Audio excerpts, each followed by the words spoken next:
It was a cool morning in the year 930 at the Gulating, one of Norway's great regional assemblies.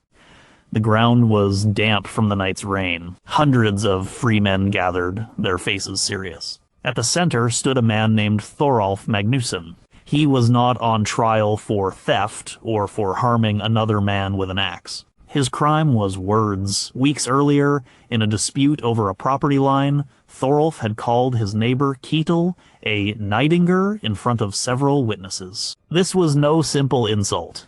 It was a word that attacked Ketil's very core, accusing him of being a man without honor, a coward, a wretch. The law speaker, an old man with a long white beard, stood on the law rock. He did not need to consult any written text. The laws lived in his memory.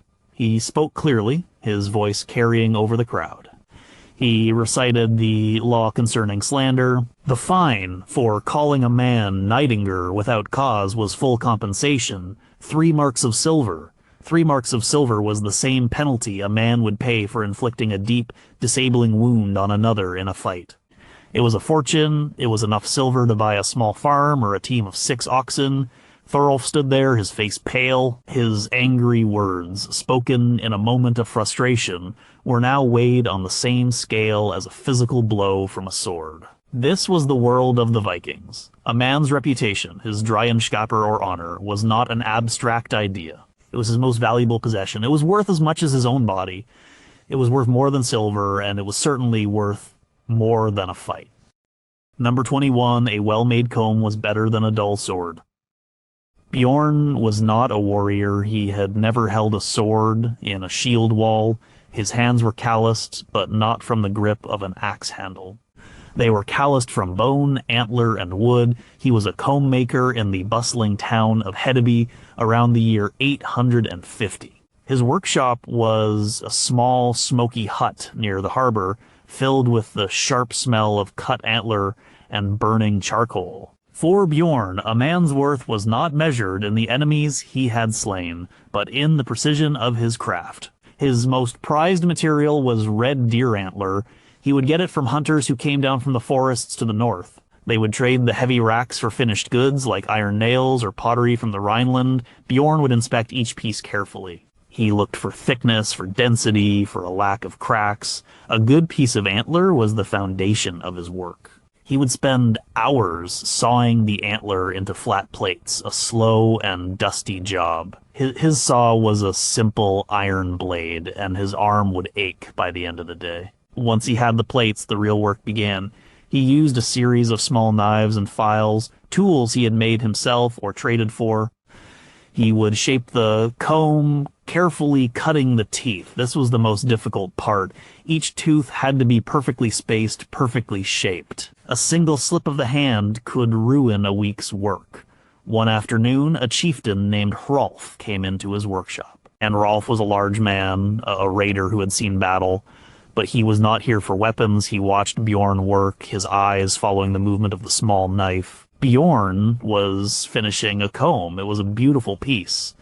The back was carved with interlocking knots, a pattern that seemed to have no beginning and no end. He had polished it with beeswax until the antler shone like old ivory. Rolf picked it up. He ran his thumb over the carvings. He tested the teeth against his palm. They were strong and even. Rolf had a fine beard, and he took pride in it. A well-groomed appearance was a sign of a man's discipline and status. A wild, unkempt man was seen as a thrall or an outcast. A leader had to look the part. How much? Rolf asked. Bjorn named his price. It was a significant amount of silver, more than a farmer might see in a year. And Rolf did not haggle. He counted out the silver coins, many of them Arabic dirhams from the east. He tucked the comb into a leather pouch at his belt. A comb was a status symbol. It would be seen every day. It told the world that he was a man of means, a man who cared for his appearance, a man who respected fine craftsmanship. Archaeologists digging in Viking-era towns like York and Dublin find an incredible number of these combs. They find tweezers, ear spoons, and other grooming tools. They find them in the graves of men and women, buried with them as prized possessions. These small personal items tell a story. They speak of a people who cared deeply about how they presented themselves to the world. For a man like Bjorn, creating an object of beauty and utility was his contribution to society. His skill was his strength. And for a man like Rolf, that small carved piece of antler was a daily reminder of his standing, far more useful in the complex social world of the Vikings than a sword that stayed in its scabbard. Number 20, a warm hearth, outweighed a cold conquest. Astrid stood in the center of the longhouse. It was the winter of 985, and she was in Iceland. The wind outside was a physical force, howling across the barren landscape, carrying ice and snow. But inside the longhouse there was life. The single large room was long and narrow, with a high turf-covered roof supported by 2 rows of wooden posts. The walls were thick, made of turf, stone, and timber, a strong defense against the relentless cold. Her husband Einar was away on a trading voyage to Norway. He had been gone for months. Astrid was in charge. The longhouse was her world. It was not just a shelter, it was a workshop, a kitchen, a social hall, and a home for 20 people. In the center of the earthen floor was the long fire, the Langeld. It was a shallow pit that ran for much of the length of the hall. The fire was never allowed to go out. It was the heart of the house. The smoke rose and found its way out through a simple hole in the roof. The air was thick with the smell of wood smoke, roasting meat, and damp wool. Along the walls were raised wooden platforms where the family and their farmhands slept. During the day, they sat on these platforms to work. Astrid oversaw everything. She directed the 2 thralls as they ground grain on a stone quern. The rhythmic grinding was a constant sound in the hall. She checked on her daughter Sigrid, who was learning to spin wool into yarn using a drop spindle.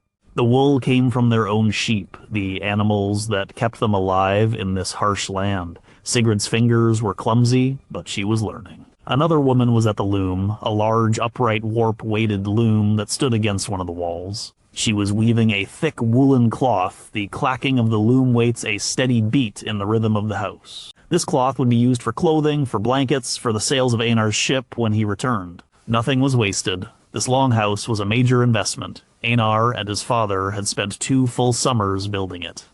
They had felled the timber themselves, a scarce resource in Iceland. They had cut the turf from the land, stacking it in a herringbone pattern for strength. The house was a declaration. It said, "We are here. We will endure." It represented stability and permanence in a world that was often violent and uncertain. Archaeologists found the remains of a longhouse like Astrid's at Stong in the Jorsa Valley. It was buried under volcanic ash in 1104. When they excavated it, they found the layout just as it would have been in Astrid's time. They saw the long fire, the raised benches, the pantry at one end. They could almost feel the life that once filled the space. For Astrid, conquest was something she heard about in poems and stories. It was a distant thing, a concern for kings and jarls. Her reality was the longhouse. Her battles were against the cold, against hunger, against the long, dark winter. Her victories were a full pantry, a healthy family, and a fire that burned bright. The warmth of the hearth, the community of her household, the tangible products of their labor, this was what truly mattered. This was the foundation upon which the entire Viking world was built. Without the longhouse, there could be no voyages, no trade, no raids. It was the secure base from which everything else was launched. Number 19, a shared joke, was a stronger bond than a shield wall. The year was 1010. Winter had locked down the fjord in eastern Norway. The sun appeared for only a few hours each day, a pale disk in a gray sky. Inside the longhouse of Jarl Halfdan, the air was warm and smelled of pine smoke and ale. The warriors were restless. There was no farming to be done, no ships to be built, no raids to be planned. There was only waiting. 2 young men, Leif and Eric, sat on a bench near the fire. They were hunched over a wooden board. The board was marked with a grid of squares. On the squares were pieces carved from walrus ivory. Some were dark, some were light. They were playing Nefertafalf. It was a game of strategy, a war in miniature. Leif controlled the dark pieces, the attackers. They were arranged around the edges of the board. His goal was to surround and capture the king. Eric controlled the light pieces, the defenders. His king sat in the central square, the fortress, surrounded by his men. Eric's goal was to get his king to one of the corner squares to escape the ambush. They played in silence for a while, their faces serious. The only sounds were the crackle of the fire and the quiet click of the ivory pieces on the wood.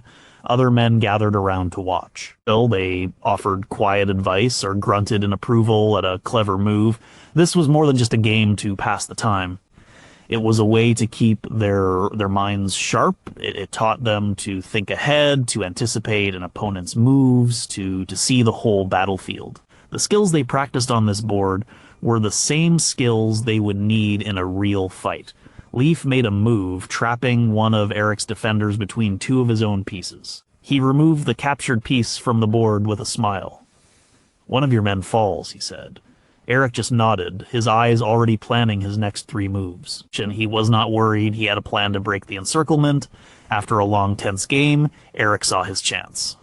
He sacrificed one of his defenders to create an open path. He moved his king into the path. Leif had not seen it coming. He had been too focused on capturing Eric's men. 2 moves later, Eric's king reached a corner square. The game was over. Eric had won. He leaned back and laughed. Leif laughed too, shaking his head at his own mistake. The tension was broken. They shared a horn of ale. The men who had been watching started talking and joking. The game had created a moment of shared focus, a friendly competition that strengthened the bonds between them. In the close, often stressful confines of a longhouse during winter, these moments were essential. They eased the boredom and forged relationships that were not based on rank or fighting prowess. Archaeologists have found Nefatafalv boards and pieces all over the Viking world, from Ireland to Ukraine. A particularly famous set of game pieces, the Lewis chessman, was found in Scotland. Though technically chess pieces, and from a slightly later period, they point to the same tradition of board games as a serious pastime. These finds show that games were a central part of life. They were a way to practice strategy, to socialize, and to build the kind of trust and camaraderie that was essential for a functioning crew. A shield wall might hold for an hour, but the bonds built over a game board could last a lifetime. Number 18, a clever poem could defeat an army. Egil Skallagrimsson was a complicated man. He was a farmer, a warrior, a raider. He was known for his fierce temper and his incredible strength. He lived in the 10th century, a time of great upheaval in Norway and the settlement of Iceland. But Egil's greatest weapon was not his axe. It was his words. He was a skald, one of the most gifted poets of his age. Around the year 948, Egil found himself in a terrible situation. He was shipwrecked on the coast of Northumbria. In England, this land was ruled by his sworn enemy, King Eirik Bloodaxe. Egil had killed Eric's son in a previous conflict. When Egil was brought before the king in his hall at Jorvik, modern-day York, the sentence was immediate and expected. He was to be executed at dawn. Egil was locked in a small outbuilding for the night. For most men, this would have been a time of despair. But Egil had one last chance. His friend Arembjorn went to the king. He argued for Egil's life, but Eric would not be swayed. Arembjorn then made a strange request. He asked the king to at least allow Egil to compose a poem in the king's honor, a drapa. Eric, perhaps out of arrogance or curiosity, agreed. Arembjorn rushed back to Egil and told him what he had done. Egil had one night to compose a poem so magnificent that it would save his own life. This was not just a matter of rhyming words. Skaldic poetry was incredibly complex. It had strict rules of meter, alliteration, and internal rhyme. It also used kennings, which were metaphorical compound phrases like wound sea for blood or ring giver for a king. A great poem was a work of immense intellectual and artistic skill. Egil worked through the night. He paced the small room, his mind racing. He crafted 20 stanzas of intricate, powerful verse. He did not just flatter the king, he praised his ferocity in battle, his generosity to his followers, his right to rule. He built a monument of words to his own enemy. The next morning, Egil was brought back to the hall. The executioner stood ready. The king sat on his throne, his face hard. Eagle was allowed to speak. He stood tall and recited his poem, the Hofudlausen, or Head Ransom. His voice filled the hall. He spoke of the feeder of eagles, of the wolf's dear friend. He described the clash of swords and the fall of the king's enemies. The poem was a masterpiece. The complex structure was flawless. The kennings were original and powerful. When he finished, there was silence. The warriors in the hall were stunned by the power and beauty of the poem. King Eirik himself was moved. He was a Viking king, and he understood the value of a great poet. A poem like this would be remembered for generations. It would grant him a kind of immortality. To kill the man who had created such a work in his honor would be a foolish act. Eirik Bloodaxe made his decision.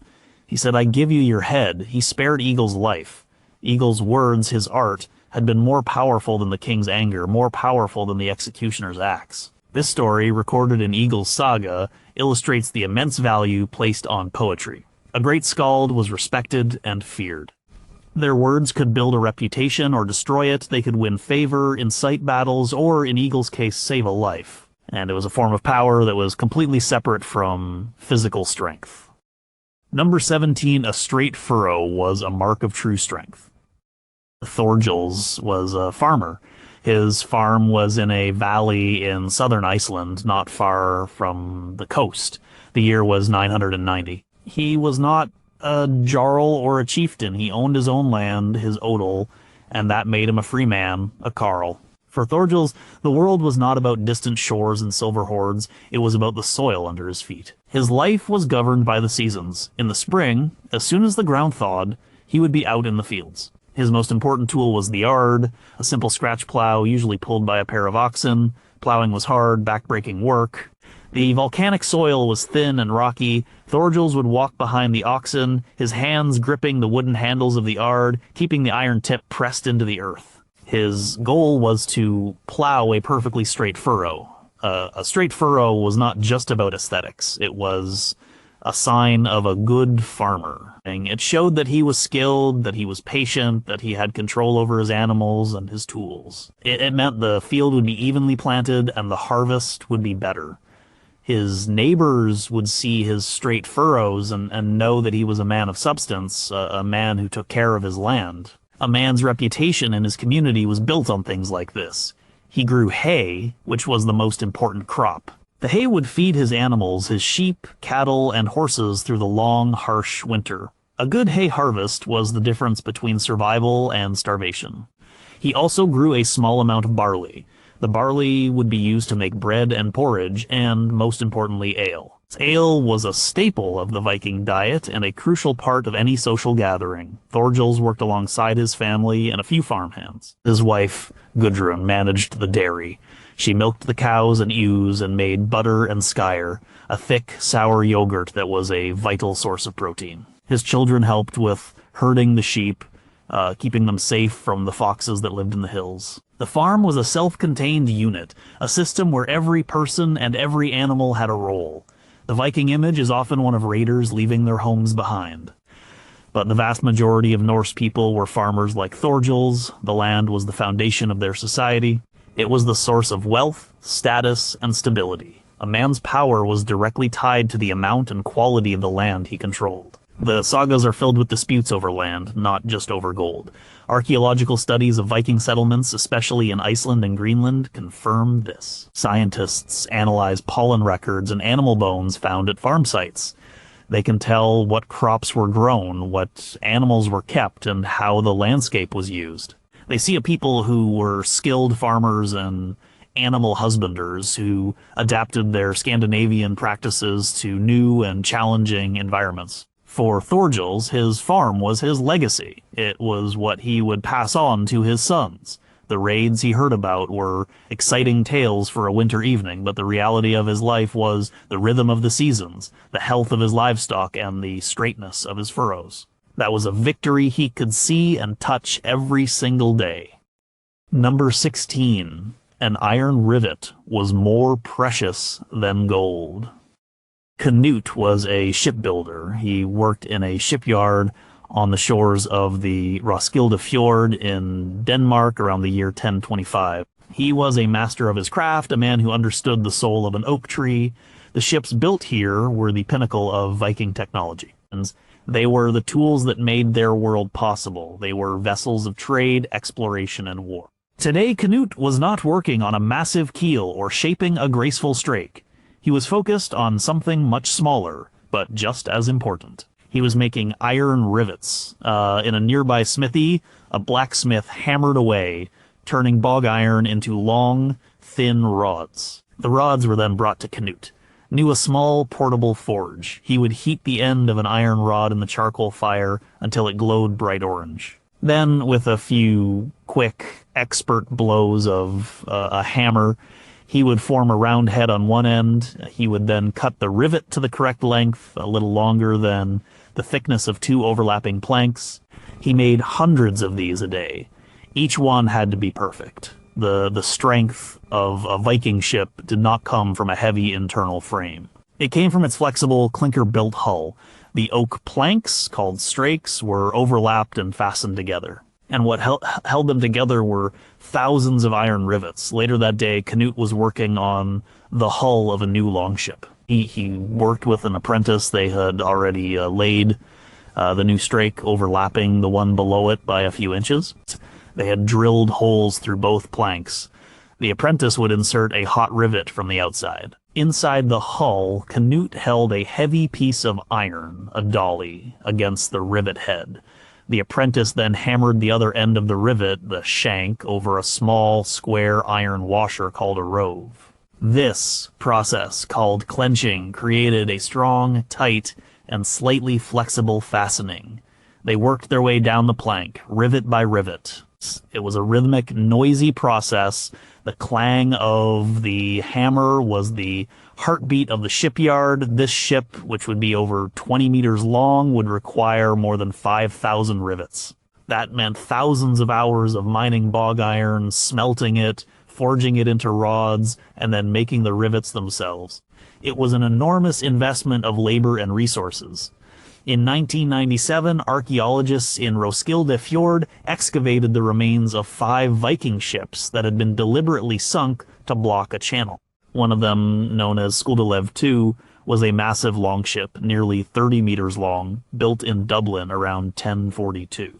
The analysis of this ship and others showed the incredible skill of the builders. The planks were split from oak logs to follow the grain, making them incredibly strong and flexible. The design was perfectly suited for both speed and stability. For Canute, gold was something a king owned. It was pretty, but you could not build a ship with it. Iron was the true treasure. Iron gave you tools, weapons, and most importantly, the rivets that held your world together. A rivet was not glamorous. It was a small, functional object, but without it, there were no longships.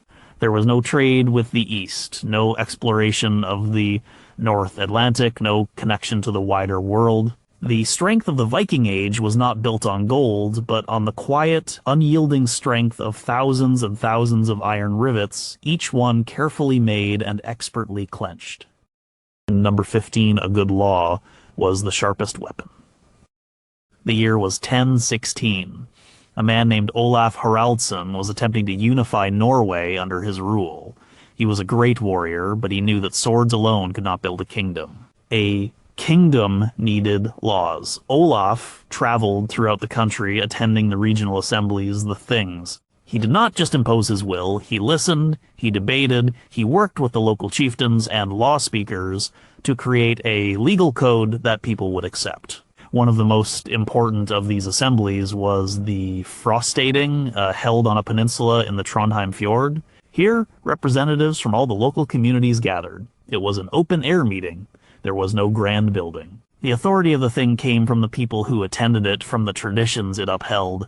At the center of the proceedings was the law speaker. His job was to recite the law from memory. The law was not something created by a king.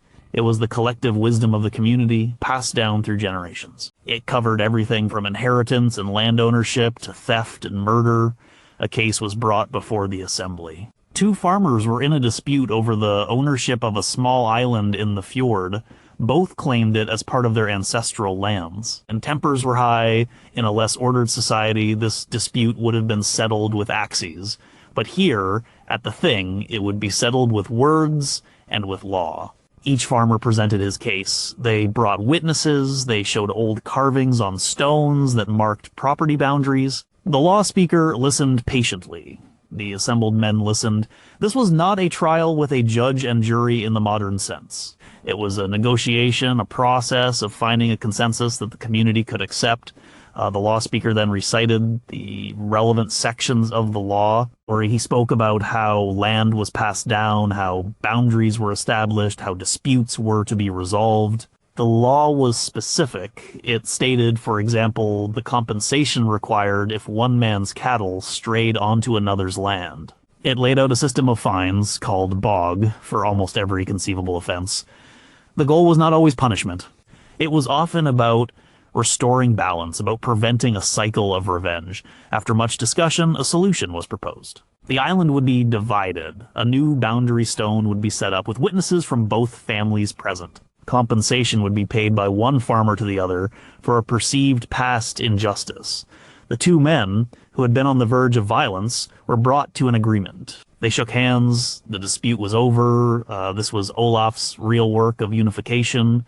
By supporting and strengthening the Things, he was building a society based on law, not on the whims of the most powerful warrior. The Viking law codes, like the Gulating law and the Frostating law, were incredibly detailed and sophisticated.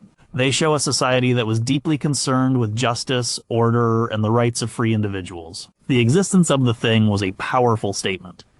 It declared that no man, not even a jarl or a king, was above the law. The law was the ultimate authority. It was the weapon that could prevent feuds, settle disputes, and hold society together. A well-placed law could prevent more bloodshed than 1,000 well-armed warriors. For a leader like Olaf, who would later become Saint Olaf, the patron saint of Norway, this was the key to building a lasting nation. Number 14, a generous gift, forged a stronger shield. Ketil was a jarl in Denmark around the year 960. His longhouse was large and richly decorated. He was a powerful man, with many warriors who followed him. But his power did not just come from his skill in battle or the size of his lands. It came from his generosity. One evening he held a great feast. The long fire burned brightly, and the hall was filled with his followers, his herd. They were drinking ale from decorated horns and eating roasted pork. In the middle of the feast, Ketil stood up. He held a beautiful sword in his hand. The hilt was wrapped in silver wire, and the pommel was inlaid with garnets. It was a magnificent weapon. He called forward a young warrior named Bjarni. Bjarni had fought bravely in a recent raid. He had distinguished himself in the shield wall. Ketil presented the sword to Bjarni. He called him by name and praised his courage for all to hear. Bjarni took the sword with reverence. It was a gift of immense value. But it was more than just a weapon. It was a public declaration of the bond between the jarl and his warrior. Ketil then moved through the hall, giving other gifts. To one man, he gave a gold arm ring. To another, a fine woolen cloak imported from Francia. These were not random acts of kindness. They were a crucial part of the Viking social and political system. A leader was known as a ring giver.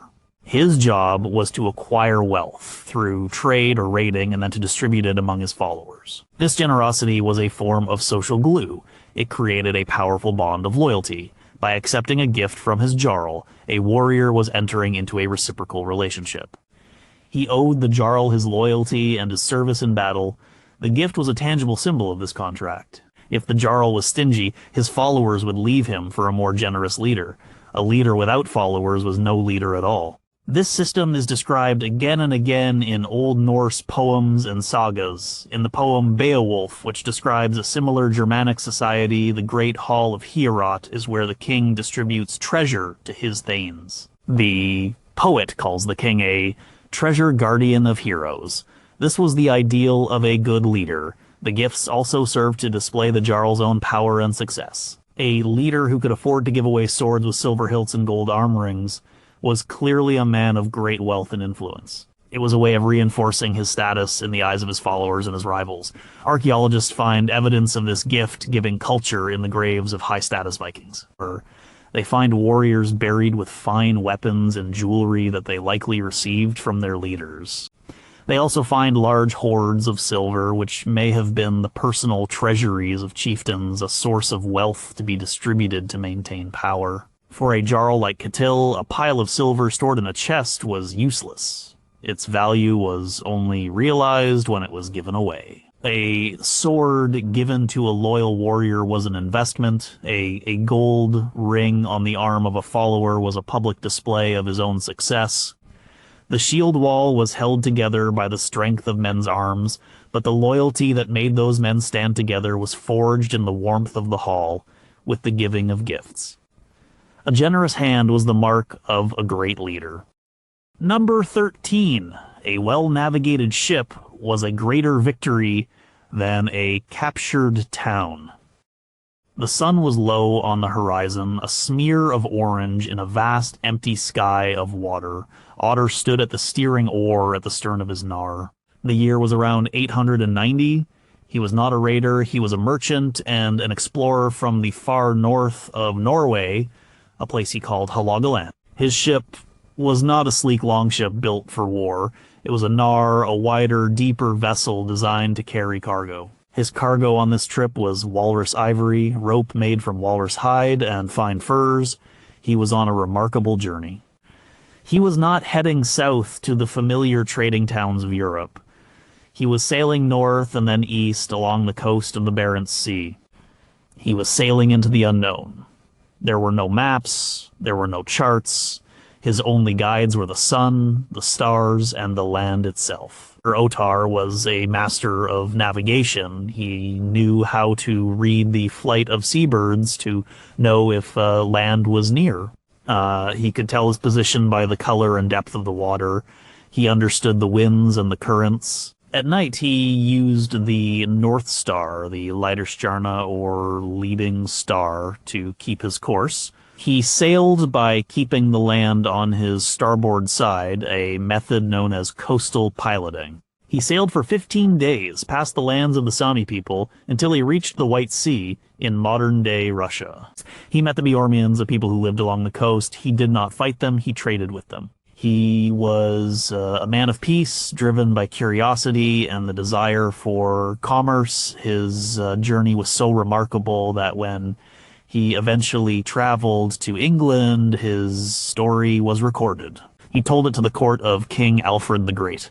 The king was so impressed that he had Ottar's account written down as part of an addition to a Latin history book. Though it survives to this day, a rare first-person account of a Viking Age voyage of discovery. Ottar's story highlights a value that is often overlooked: the profound skill and courage of the navigator.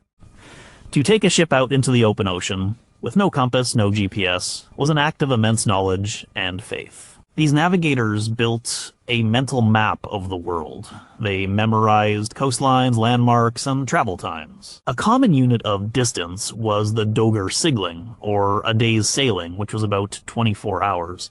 They used simple but effective tools. They may have used a sun compass, a device that uses the shadow of a gnomon on a dial to find direction. Archaeologists have found a fragment of what could be such a device. This skill was the key that unlocked the Viking Age.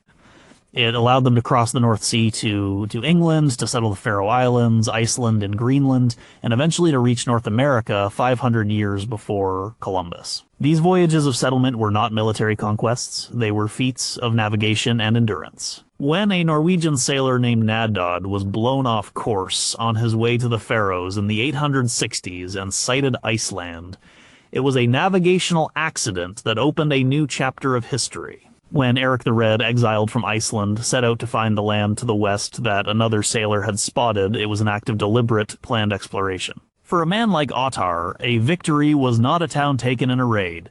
A victory was making a safe landfall after weeks at sea. It was finding a new trading partner or a new source of valuable goods. It was the quiet satisfaction of mastering the ocean, of using his knowledge and skill to travel where no one from his land had gone before. The heroes of the sagas were often warriors, but the entire world of the sagas was made possible by the quiet, expert work of the navigators.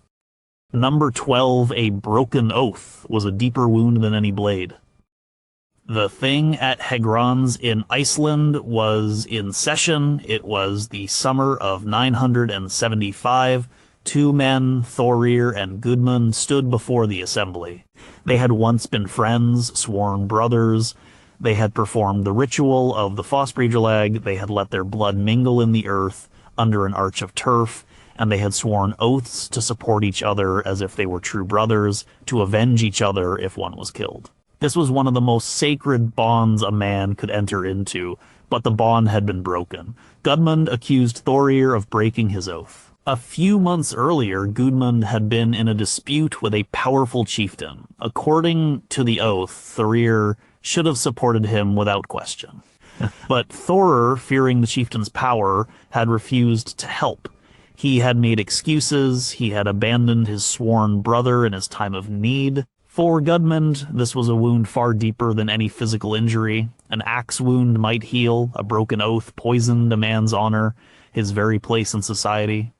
He brought the case to the thing, not seeking money, but seeking to have Thorir declared an outlaw. The law speaker addressed the assembly. He spoke of the importance of oaths. Oaths were the foundation of their legal and social system. A man's word was his bond. Contracts were sealed with oaths. Alliances were made with oaths.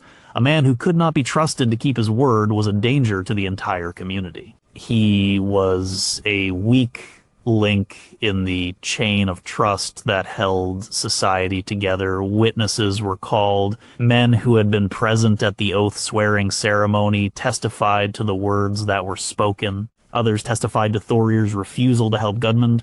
Thorir tried to defend himself, but his words were weak. He had clearly put his own safety above his sworn duty. The judgment of the thing was severe. Thorir was declared a lesser outlaw of Jorbogsmatter. This meant he was banished from the district for 3 years. His property could be confiscated. If he did not leave, he could be killed without legal penalty. He had become a man without a place, without the protection of the law. He had lost his honor. This intense focus on oaths and loyalty is a constant theme in the sagas. In the saga of Gisli Sursun, Gisli is driven into outlawry for years because of a complex web of broken oaths and family loyalties. His story is a tragedy about the devastating consequences of failed trust. The Vikings even incorporated this idea into their mythology. The gods themselves were bound by oaths. One of the most solemn oaths was sworn on a sacred ring, often kept in a temple. The breaking of such an oath was an offense against the gods as well as against men. This was a society without a strong central government or a police force. His order depended on individuals and families upholding their commitments. A man's reliability was his most important asset. A reputation for keeping your word made you a desirable partner in trade, a reliable ally in a dispute, a worthy member of a ship's crew. A man known to break his oaths would find himself utterly alone. That, in the harsh world of the Vikings, was a fate worse than death. Thorir, walking away from the thing as a man without honor, understood this all too well. Number 11, a foreign coin, was a story, not just money. Ingrid was a merchant's wife in the town of Birka, in what is now Sweden.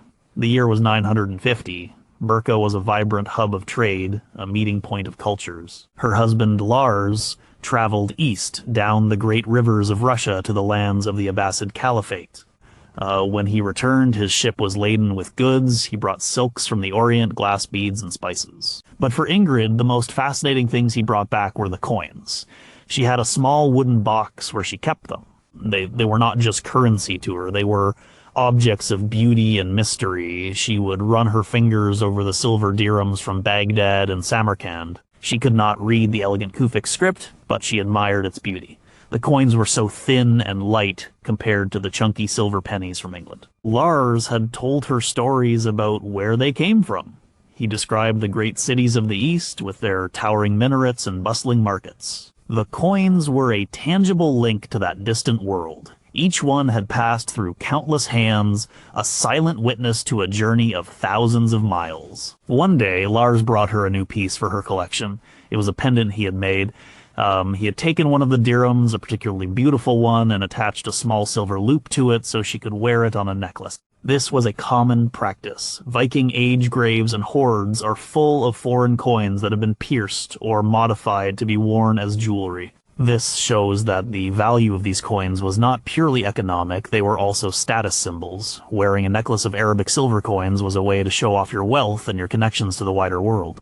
It said that you were part of the great network of international trade. Archaeologists have found tens of thousands of Islamic dirhams in Scandinavia, far more than any other type of foreign coin. The main flow of this silver seems to have been in the 9th and 10th centuries.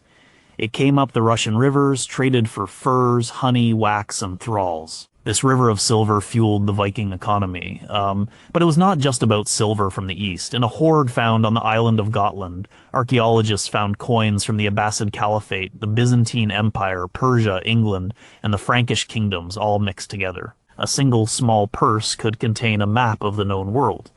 For a woman like Ingrid, these coins were more than just money to be spent. They were a connection to a world far beyond her small island town.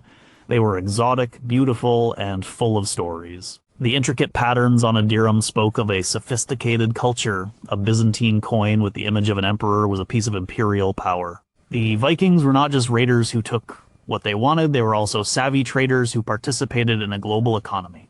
They understood the value of goods, the principles of exchange, and the importance of trust in long-distance trade. A man like Lars did not survive by fighting. He survived by building relationships, by understanding different cultures, and by navigating the complex world of commerce. The silver dirham hanging around Ingrid's neck was a symbol of that success, a small piece of a distant world brought home. Number 10A. Well-dressed man commanded respect before he spoke. Harald Fairhair, the first king to claim rule over all of Norway, did not get his nickname by accident. The story goes that he swore an oath not to cut or comb his hair until he was the sole ruler of the country. For 10 years he was known as Harald Tanglehair. Once he achieved his goal, he had his hair washed and cut, revealing him to be a handsome, well-groomed man and earning him the name Fairhair. This story, whether literally true or not, reveals a deep-seated cultural belief appearance mattered. Let's imagine a man named Ulf, a chieftain's son in Denmark around 980.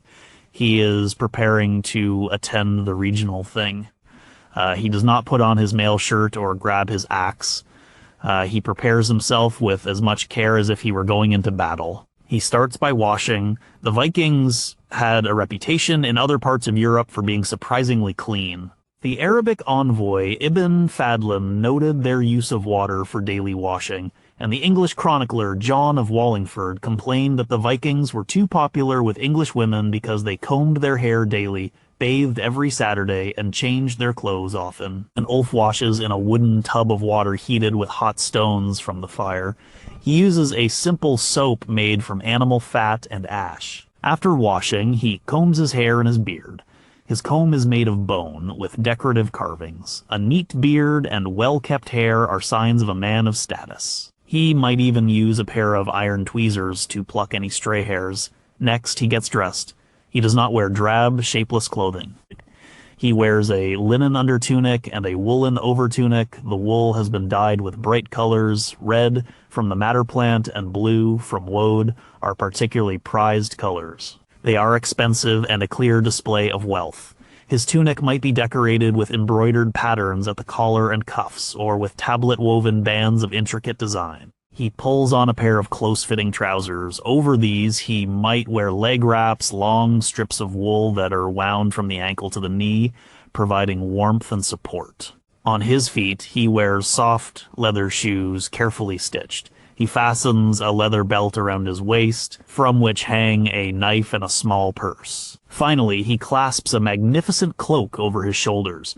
The cloak is made of heavy, high-quality wool, and it is held in place by a large, ornate brooch made of gilded silver. This brooch, or fibula, is his most important piece of jewelry. It is a work of art, decorated with a complex animal-style pattern. It is heavy and valuable, a clear statement of his family's wealth and taste.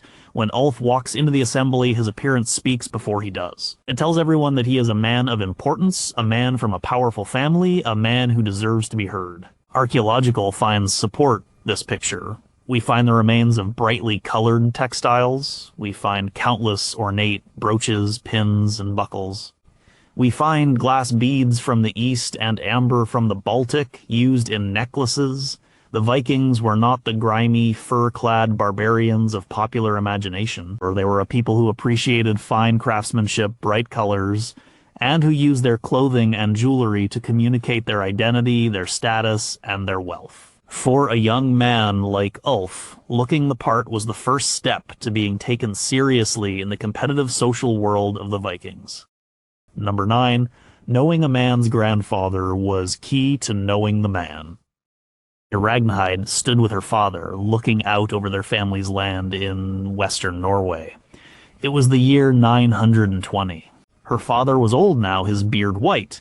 He was pointing to a large stone half buried in the heather. "That stone," he said, "was set by my grandfather Bjorn. He cleared this field." He then turned and pointed to a cluster of mounds on a nearby ridge. "And that is where he is buried, and his father, Eric, is there too." For Ragnhild, these were not just stories. This was her identity. She was not just Ragnhild. She was Ragnhild, daughter of Olaf, son of Bjorn, son of Eric. Her name was a map of her ancestry. Her family had been on this land for generations. This connection to her kin, both living and dead, was the most important thing in her life. The Viking family, the Aett, was the fundamental unit of society. It was a person's safety net, their social security system, their source of identity and support. If a person was wronged, it was their family's duty to seek compensation or revenge. If a person fell into debt, it was their family's responsibility to help them. When a young person wanted to marry, the decision was not theirs alone. It was a negotiation between two families, an alliance. This is why genealogies were so important. The sagas often begin with a long list of a character's ancestors. This was not just a boring list of names, it was a way of establishing the character's social standing, their connections, their inherited rights and obligations. To know someone's family was to know who they were. Let's say Ragnhild's brother, Magnus, got into a fight and killed a man from another family. The dead man's family would demand Wergild, a man price, in compensation. The amount was determined by the dead man's social status. The payment of this huge sum was not Magnus's responsibility alone. It was the responsibility of the entire family. Ragnhild's father would have to sell cattle. Her uncles would contribute silver. Ragnhild herself might have to part with her silver brooches. He was also crime of one member, brought shame and obligation upon them all. Conversely, if Magnus were killed, the family would be the ones to receive the Wergild, or if it was not paid, they would be the ones with the right and the duty to take revenge. This system of kin-based justice is what maintained order in a society with no police force. This deep connection to family extended even beyond death. The ancestors were not just memories, they were a felt presence. The burial mounds on the family land were a constant visual reminder of the continuity of the family line. It was believed that the dead still had some power to influence the living, to bring good fortune or ill. Making offerings at the mounds was a way to honor the ancestors and ensure their continued goodwill. For a young woman like Ragnhild, her future was tied to her family. Her marriage would be arranged to strengthen her family's alliances. The land she stood on was hers because of the work of her ancestors. The protection she enjoyed was because of the strength of her living relatives. In this world, an individual alone was nothing. A person's strength, their worth, their very survival was measured by the strength of their kin. Number 8. A ship was not a weapon, it was a member of the family. Sigurd ran his hand along the side of the ship.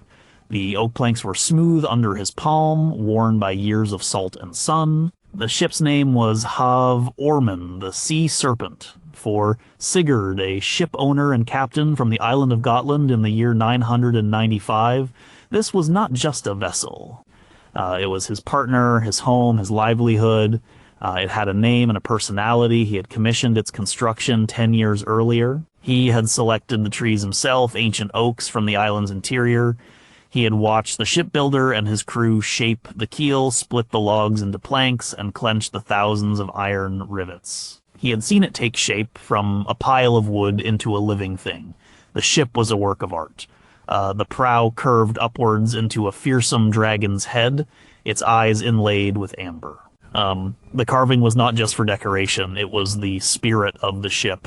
It was meant to ward off evil spirits and to strike fear into enemies. But for Sigurd and his crew, it was a familiar protective face. They would speak to the ship, encouraging it in a storm, praising it for its speed. This personification of ships was common. We see it in the names they were given: Sea Serpent, Longstag, Wave Walker. We see it in the skaldic poems, where ships are referred to with kennings like Wave Horse or Gull of the Fjord. This was not just poetic language, it reflected a deep personal connection. A Viking's life was intimately tied to his ship. It was the tool that allowed him to be a trader, an explorer, a raider, or a fisherman. On a long voyage, the ship was the only thing that stood between the crew and the cold, dark water. They had to trust it with their lives. This built a bond of dependency and affection. The crew maintained the ship with constant care. They would patch the sail, a large square of wool that took thousands of hours to weave. They would retar the hull, a sticky, smelly job of applying a mixture of pine tar and animal hair to keep the wood from rotting and the seams from leaking. Every man on board knew how to handle the ropes, how to read the wind in the sail, how to work the steering oar. The ship and the crew were a single, integrated unit.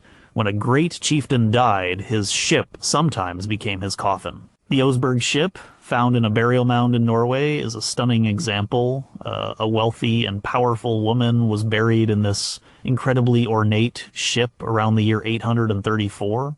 The ship was not just a grave good, it was her vessel for the final journey to the afterlife. It was the most valuable thing she owned, the ultimate symbol of her status and power, and it had to accompany her. For Sigurd, the Hav Ormen was the source of his wealth. With it, he traded amber from the Baltic for silver from the Caliphate. It was his home for months at a time. It was the legacy he would leave to his sons. When he saw it anchored in the bay, its proud dragon head reflected in the water, he felt a sense of pride and connection that went far deeper than mere ownership. It was not a weapon, it was a part of him, an extension of his will and ambition, a trusted member of his family. Number 7, hospitality was a sacred duty, not a choice. A stranger appeared at the gate of Asgeir's farmstead in Iceland. It was a cold evening in the autumn of 1005.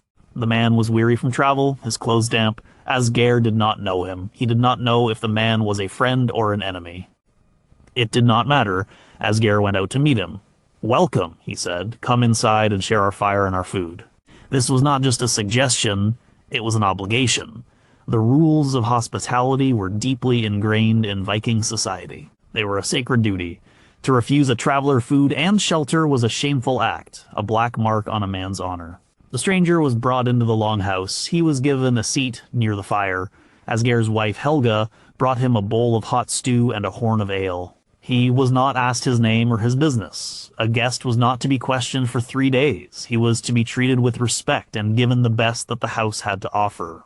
This tradition is laid out clearly in the Havamal, a collection of Old Norse poems filled with wisdom and advice. One stanza says, "Fire is needed by the one who has just come in, his knees are frozen food, and clothes are needed by the man who has traveled over the mountains." It was a practical rule for survival in a harsh landscape where travel was difficult and dangerous. A traveler's life could depend on the kindness of strangers. But it was more than just a practical matter, it was a moral one. A host gained status and reputation by being generous.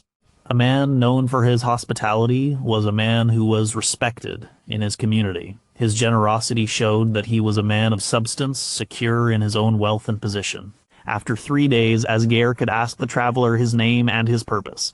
The man might be a trader with news from abroad, a poet with stories to share, or a man fleeing from his enemies. The host had a duty to protect his guest as long as he was under his roof. To harm a guest, or to allow a guest to be harmed, was a terrible crime. Of course, there was a reciprocal duty on the part of the guest. He was expected to be polite, to not cause trouble, and to not overstay his welcome. The Havamal also warns against the guest who talks too much or sits too long. Hospitality was a two-way street, a delicate social contract based on mutual respect. This system of hospitality was the social network of the Viking Age. It allowed people to travel safely. It facilitated the spread of news and information. It bound communities together through a shared set of obligations. When a host gave a guest a farewell gift, as was often the custom, it was a way of sealing the bond between them. They were no longer strangers, they were now connected. For Asgeir, opening his home to a stranger was not a burden. It was an opportunity, it was a chance to practice a virtue that his society held in the highest regard. It was a way to affirm his own honor and his place in the community. The warmth he offered was not just from his fire, it was the warmth of a society that understood its survival depended on a network of mutual support and trust. Number 6, art was not for walls, it was for everyday life. Solveig was a woodcarver. She lived near the great burial mounds of Borre in Norway around the year 900. She was not a famous artist in the way we might think of one today. She did not sign her work. Her workshop was a simple shed smelling of fresh-cut pine and alder. But her hands created things of incredible complexity and beauty. Today she was working on a bedpost for a local chieftain. It was a thick piece of maple. She was not carving a simple pattern. She was carving a gripping beast. It was a creature of fantasy, a contorted animal with long limbs, bulging eyes, and a snarling mouth. Its body was a ribbon of intertwining lines. Its claws gripped its own body or the body of another beast in a dense, almost chaotic pattern. She used a small set of iron tools, a knife, a gouge, a chisel. The work was slow and precise. She had to see the finished pattern in the block of wood before she even started. There was no room for error.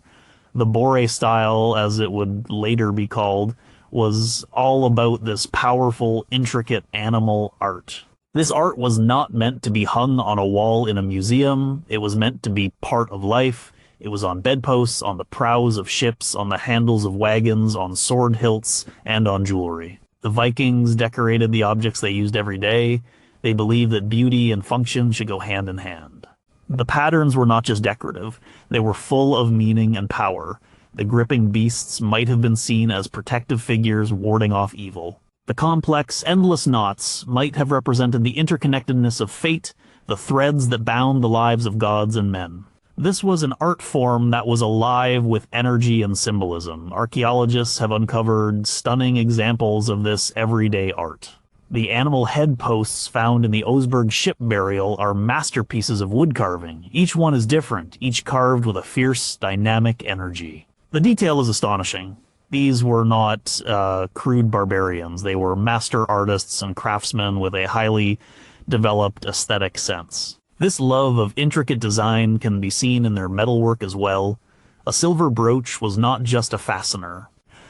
It was a canvas for tiny, detailed patterns. They used techniques like filigree, where tiny threads of gold or silver are twisted into delicate patterns, and granulation, where tiny spheres of metal are used to create a textured surface. This art was a shared visual language. The styles evolved over time, from the early Oseberg style to the Borre, Jalinge, Mammon, Ringerike, and finally the Urn style. An expert can look at a piece of carving or metalwork and date it based on the style of the pattern. This shows that it was a living, breathing tradition passed down from master to apprentice. For a woman like Solveig, her work was her contribution to the world. She was taking a simple, functional object like a bedpost and imbuing it with power, beauty, and meaning. She was weaving the stories and beliefs of her people into the very fabric of their daily lives. The art was not separate from the world, it was the world made beautiful and significant. Number 5, a clever mind was valued more than a strong arm. Ulf, the law speaker, stood on the law rock at the Althing in Iceland. The year was 965. The Althing was the national assembly for the entire country, a place where laws were made and disputes were settled. Ulf was not a warrior, he was an old man, and he leaned on a staff. But in this assembly, he was the most powerful person present. His power came not from a sword, but from his mind. His job was to be the living memory of the law. Iceland had no written legal code at this time. The entire body of law, hundreds of detailed regulations covering everything from sheep grazing rights to the penalties for murder, was held in Ulf's head. For the 2 weeks of the Althing each summer, it was his duty to recite 1/3 of the legal code for all to hear. Over a 3-year period, the entire code would be recited. This ensured that the law was public knowledge, that it lived in the minds of the people, not on a hidden scroll. A complex dispute had been brought before him. It involved a convoluted inheritance claim, with 3 different families arguing over a single piece of prime pasture land. The chieftains, the Godar, who acted as judges, were at an impasse, the arguments were heated, and the threat of violence hung in the air. This is where Ulf's true value became apparent. He did not just recite the law, he had to interpret it. He had to apply ancient principles to a new and complicated situation.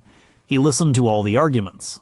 He asked sharp, probing questions. He had an encyclopedic knowledge of legal precedent, of cases that had been settled generations ago. After hours of debate, Ulf gave his opinion. He cited 3 separate sections of the law. He explained how they interacted. He proposed a novel solution, a way to divide the land that was legally sound and that offered something to each party. His reasoning was so clear, his knowledge of the law so profound, that the chieftains accepted his judgment. He had used his intellect to avert a bloody feud. This respect for wisdom and cleverness is a recurring theme. The god Odin was not just a god of war, he was a god of wisdom, poetry, and magic. He famously hung himself from the world tree Yggdrasil for 9 nights, sacrificing himself to himself in order to gain the knowledge of the runes. He gave up an eye in exchange for a drink from the Well of Mimir, the Well of Wisdom. The highest god in their pantheon was a seeker of knowledge. The sagas are full of heroes who are praised for their cleverness as much as their courage. Njal from Injal's saga is a great lawyer and a man of peace whose wisdom is sought by all. He is not a fighter, yet he is one of the saga's greatest heroes. The hero Odysseus from the Greek epics would have been very much at home in the Viking world. A strong arm was useful in a fight, but a clever mind could win the fight before it even started. A clever mind could navigate a complex legal dispute, compose a poem that won a king's favor, or find a new profitable trade route. In a society that was becoming increasingly complex, with intricate laws and far-flung social and commercial networks, the ability to think, to reason, to remember, and to persuade was a form of power that often outweighed mere physical strength. Ulf, the old man on the law rock, was a testament to that fact. Number 4. A new land was a promise, not a battlefield. The year was 874. A man named Ingolfor Arnarsson stood on the deck of his ship looking at the coast of a new land. It was a rugged, volcanic island, a place of glaciers and fire. There were no people here. It was an empty land, a blank page. This was Iceland. Ingolfor was not here to conquer. There was no one to fight. He was here to build. He was a settler, a pioneer. He was leaving Norway, a land that was becoming increasingly crowded and controlled by a powerful king, Harald Fairhair. He was seeking a new life in a place where he could be his own master, where he could build a farm and a future for his family on his own terms. According to the Landnámabók, the Book of Settlements, which chronicles the settlement of Iceland, Ingolfur performed a ritual as he approached the coast. He threw his high seat pillars overboard. These were the carved wooden posts that had flanked his chieftain's seat in his longhouse in Norway. They were a powerful symbol of his home and his heritage. He vowed that he would build his new farm wherever the pillars washed ashore. He then sailed along the coast, looking for them. It took him 3 years to find them. They had washed up in a bay on the southwest coast, a place with geothermal steam rising from the ground. He named the place Reykjavik, Smoky Bay.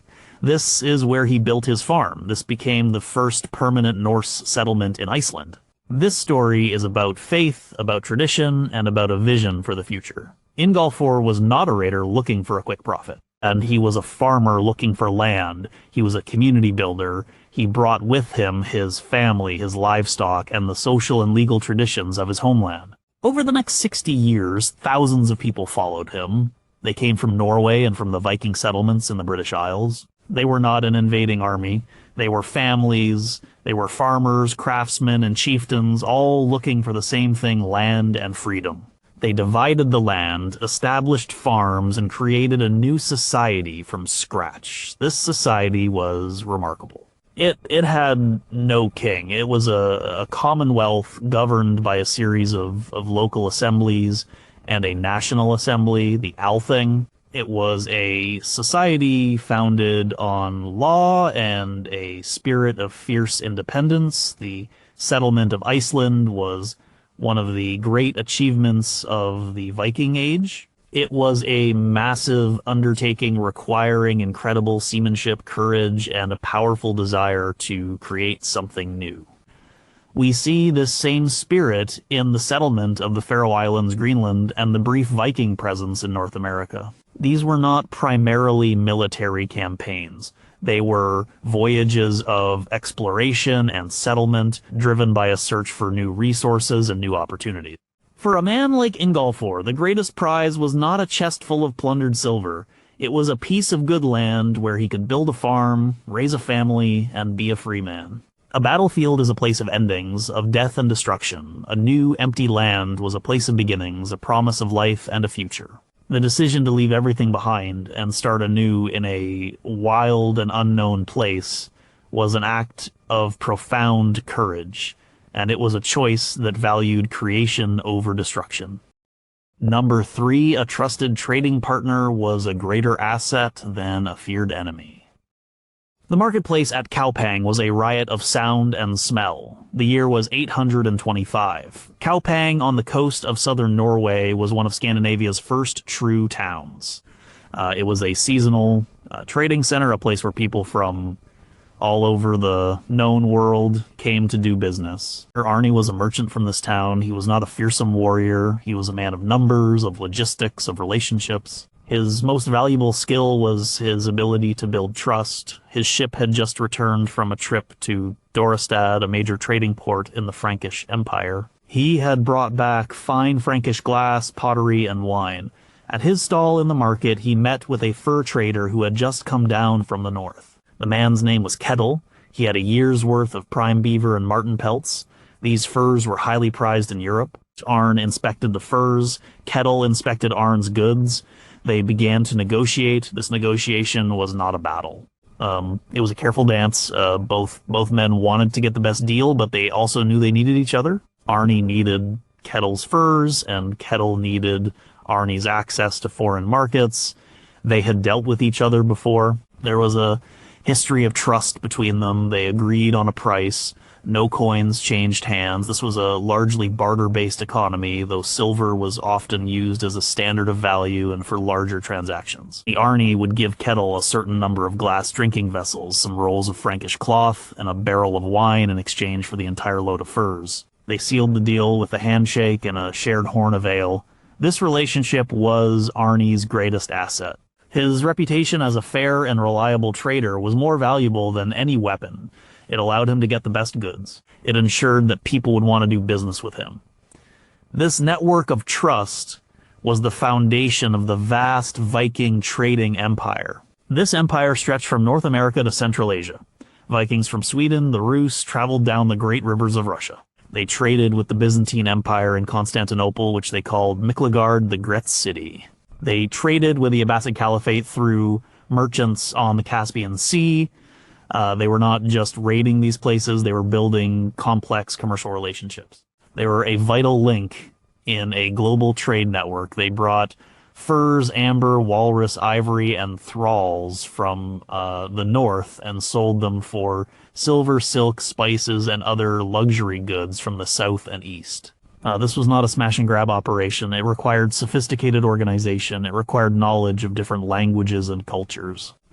It required the ability to forge long-term, stable relationships with trading partners from completely different worlds. Archaeological digs at trading towns like Kaupang, Birka, and Hedeby reveal this global connection. They find artifacts from all over the world.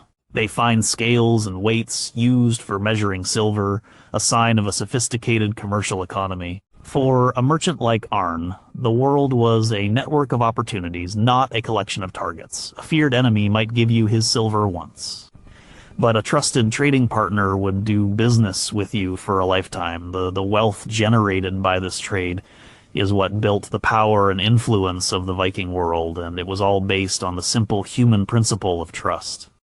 Number 2, peace was a skill, not a weakness. The Althing was in session at Thingvellir in Iceland. The year was 1000. It was a tense time. A new religion, Christianity, was sweeping across Europe. The King of Norway, Olaf Tryggvason, a zealous convert, was putting immense pressure on the Icelanders to abandon their old gods. He was holding Icelandic hostages in Norway and threatening to invade. The Icelandic Commonwealth was on the verge of civil war.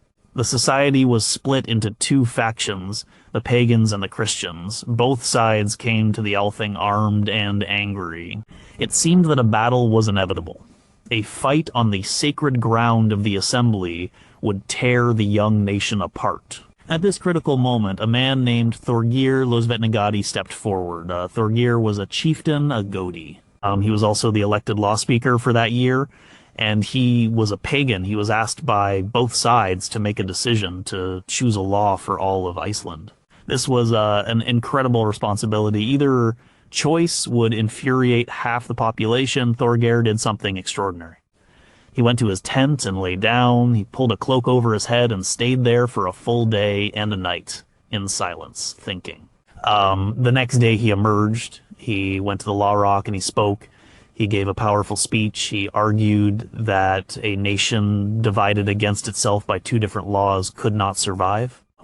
It will be true, he said, that if we tear apart the law, we will also tear apart the peace. He then laid out a compromise. All of Iceland would officially become Christian. Everyone would be baptized, but in private, people would be allowed to continue to worship the old gods. They could still expose unwanted infants, a common pagan practice, and they could still eat horse meat, a ritual act associated with the old religion. It was a brilliant political solution. It satisfied the King of Norway, averting an invasion. It created a single public religious identity for the nation. But it also respected the private beliefs of the pagans, allowing them to keep their traditions out of sight. It was a compromise that no one was perfectly happy with, but that everyone could live with. The assembly agreed. Civil war was averted. The conversion of Iceland to Christianity happened without a single drop of blood being shed. This event, known as the Kristnitaka, is a powerful example of the Viking ability to value peace and order over conflict. Thorgir was not a weak man. He was a powerful chieftain. But he understood that the survival of his society was more important than any religious dogma. He used his intelligence, his reputation, and his political skill to find a peaceful path forward. The sagas are full of violence, but they are also full of examples of negotiation, arbitration, and legal settlement. The very existence of the things, the assemblies, was a way to manage conflict without resorting to violence. Men were often praised in the sagas for being wise and peaceable. Fighting was a part of life, but it was a last resort, a failure of other, better options. The ability to make peace, to forge a compromise, to find a legal solution to a difficult problem, this was a skill that was deeply respected. Thorgeir, lying under his cloak, thinking his way through a national crisis, was practicing a form of Viking statecraft that was just as important and far more constructive than any shield wall. Number 1. A good name was the only thing that lasted. Sigurd the Dragon Slayer was a hero from the old legends, his story told in the Volsunga saga and carved on runestones. He killed a dragon, won a cursed treasure, and met a tragic end. But centuries after his supposed life, people still told his story. His name lived on. This was the ultimate goal for a Viking, to be remembered.